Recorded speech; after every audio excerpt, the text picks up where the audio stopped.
In this video, I'm going to share the strategy that has gave me 100% return over the last year and a half. It's been a crazy journey, but I'm going to share it with you. It's something I never talked about on YouTube. So I'm very excited to talk about this and share it with you guys. And I'm going to give you examples of places where you could potentially fish for ideas, where I believe it's underrated, where people are not looking.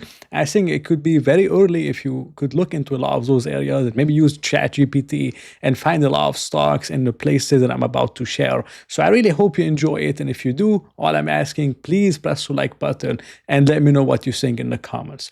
Now, the main strategy revolves around looking and identifying mega trends. So mega trends is something that's likely changing our lives. It's something that's disrupting something major. So it could be AI that's disrupting everything. It could be maybe telehealth that's disrupting traditional healthcare. This is a mega trend. It could be maybe a lot of the newer banks, online banks, disrupting banks like Wells Fargo and Bank of America. This is a huge TAM and a huge mega trend, in my opinion. It could be maybe robotics within automation or maybe within surgical and the medical space. This is another tailwind, or you could say a theme or a mega trend. So you pretty much identify a mega trend. Now, the biggest problem is that sometimes when you look for a mega trend, maybe like AI or maybe like rare earth minerals right now, everyone wants a rare earth exposure. You see it in the news, you see it everywhere. Because you see it everywhere, and most people want exposure, you're likely a little bit late on the subject because it's likely priced in the stock. So a lot of optimism would be priced in if you see the mega trend and everyone is talking about it everywhere. So you generally want to be early, and the worst thing you could do is being late. So my strategy around it is to identify the mega trend. Let's say it's AI. Okay, and I identified AI back in 2024, but I thought I was a little bit late. I didn't really know if I was early or late. It's really hard to know. Now, in hindsight, I was maybe early, you could say, but you don't really know when those stocks go up hundreds and hundreds of percent if you're still early or if you're a little bit late. So I did not want to be late. So I was analyzing AI, analyzing data centers, and analyzing how I could potentially bet on AI in an indirect way, in something that most people haven't really started buying yet, like something that's just not as known as it is right now. And I was looking mainly a lot of the power consumption that data centers get, and it's huge power consumption. It was well known, but it was not as big of an issue as it is right now in 2025. And this is when I found Constellation Energy, bought it at 167. Now it's trading at $386. It's up 59% year to date, and it's up 140% with me buying a utility company in just 1 year. And people were asking me, why do you own a utility company? Utility companies are boring. They were boring for the last 20 years, but now this is something different. And this is how I found something where it's going to benefit from something in the future that has not materialized in the present. And it's also like betting on a mega trend without directly owning the big players that are trading at crazy multiples. So this is what I did with CEG. And I look for different trends. And instead of me owning the most expensive one, I want to find different ways. Maybe copper, let's say, a lot of the EVs need copper. You could invest in copper. This is another way to bet on EVs. Or maybe like I told you about the sensors. So instead of betting on a lot of the companies that make the robots, a lot of companies, they make the sensors that those robots need. So you could invest in the sensor stocks if they're not too expensive. So this is how I invest, and I look for a lot of those growth names. Now I'm going to share two mega trends with you that maybe you haven't heard anywhere else, and I believe they're still very early. Now, if you look at the data centers in general, they consume a lot of power. We all know that. But they consume something else that most people are not talking about, and this is water. And I'm mainly invested in water. I know that sounds boring, sounds crazy, but I'm going to give you some statistics here very soon. And this is from 2022. Microsoft showed that its total water consumption increased 34% from 2021. In 2022, Google's water consumption was 5.6 billion gallons. Meta's water withdrawal was 1.29 billion gallons in 2022. This is massive water consumption. If you look at a lot of the data centers in Scotland, they are using enough tap water to fill 27 million half-liter bottles every single year. This is a lot of water usage, and this is not a problem right now, but it's starting to become a problem, especially in the United States, in a lot of the communities, even in Arizona especially, where they're building some of those data centers, and they're starting to have problems in a lot of towns, which is why Amazon and Meta are making commitments that by 2030 they're gonna restore water just what it used to be before the data center. I don't know how they're gonna do that, but this is their commitments, which I don't know if they're gonna fulfill them. And we're starting to have water problems, but not enough. And this is a major trend. Now, those equipments, they are power hungry, they consume large amounts of energy, but they also use tons of water in their cooling system to stop the servers from overheating. This is pretty crazy. And I'm going to read a little bit more to go into details. It says, of the three different cooling mechanisms often used to keep ambient temperature from 68 to 72, two of them rely on large amounts of water, particularly evaporative cooling, which involves pushing hot air through pads soaked in water, which then evaporates and cools the air. When you are cooling a data center, a significant amount of the water is evaporated during the cooling process. Even if you don't evaporate all the water, you have to treat it. You cannot recycle this water.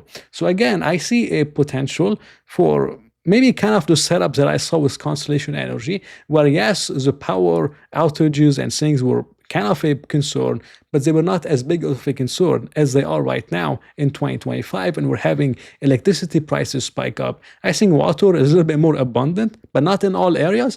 And I think this is going to become an issue over the next few years for a lot of those data centers because they need water for them to cool them and they cannot recycle that. It has to evaporate and they need more and more water. So there's a lot of potential investments, in my opinion, maybe in some things that could treat the water and maybe they could potentially use it again in some certain way, like a technology to cool off the data center equipment.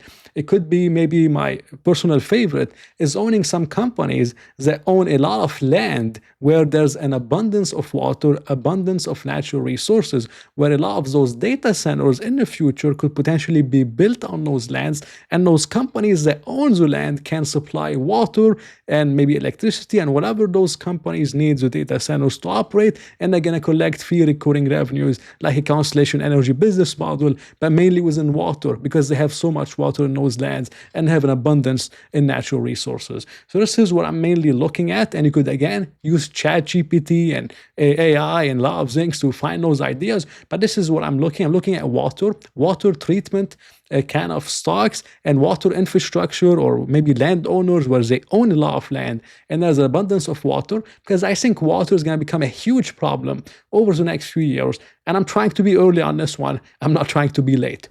Now, the second one, which I don't own an investment in, I have an investment in something related to water, but I don't have an investment in this one yet. I'm still studying something. I have a stock, but I haven't bought it. I'm still studying it. But if you really look at the future, and you imagine the future in general, we're likely going to have a lot of those flying taxis. Just like the job aviations and Archers, they're working on a lot of those flying taxis, especially in Dubai. I believe they launched them in Dubai. And I think this is going to be the future. I know it sounds silly, but if you think about it, this is one of the few ways to solve traffic in a lot of the congested cities like New York City, like Dubai, even in California, Los Angeles, and a few other cities. I think this could be a pretty good solution in my personal opinion. And they're even looking into making some kind of a regional aircraft that's electric, that only goes small distances from like tiny regional airports, that could make things more convenient for a lot of passengers. And it's like an electric plane. So again, electric, I'm seeing a lot of electric, and this is likely going to be the future. You also have the delivery drones, which are being used right now in the United States, all around the world, even in Africa, to deliver medicine to a lot of places. So they have a lot of usages. I love the drones. And I think in terms of delivery, this is likely the future, where if you want something delivered right away, they could just go and deliver it to your door. No need to go through traffic and the truck and the guy has to come down. And, I think this has a lot of potential in terms of drones in general. And if you look at other emerging technologies that are coming up, maybe you could think of the Meta smart glasses, which are becoming popular, and other kind of smart items, smartwatch, and a lot of just different gadgets and all kind of things related to maybe AI, related to technology in general. Now, what do all those things have in common? What does the job aviation and a lot of those flying taxis and flying small regional planes and a lot of the drones and electric cars and electric scooters have in common, and the Meta smart glasses and the Apple Watch? All of them, they need batteries. So I think batteries has been a boring industry for the last 20 or 30 years. And I think the battery kind of industry is about to emerge in a major way over the next 5 to 10 years. Now, the most popular kind of battery is the graphite-based batteries, and they're good batteries. They're very safe. The problem with the graphite-based batteries is that 73% of the supply comes from China, and the United States is trying to diversify its supply chain from China, and 73% is a lot. And then I believe I saw Brazil was a major one. Brazil is 4.3%, but it's still a major one. So again, the United States has no role in that, and they import a lot of the graphite.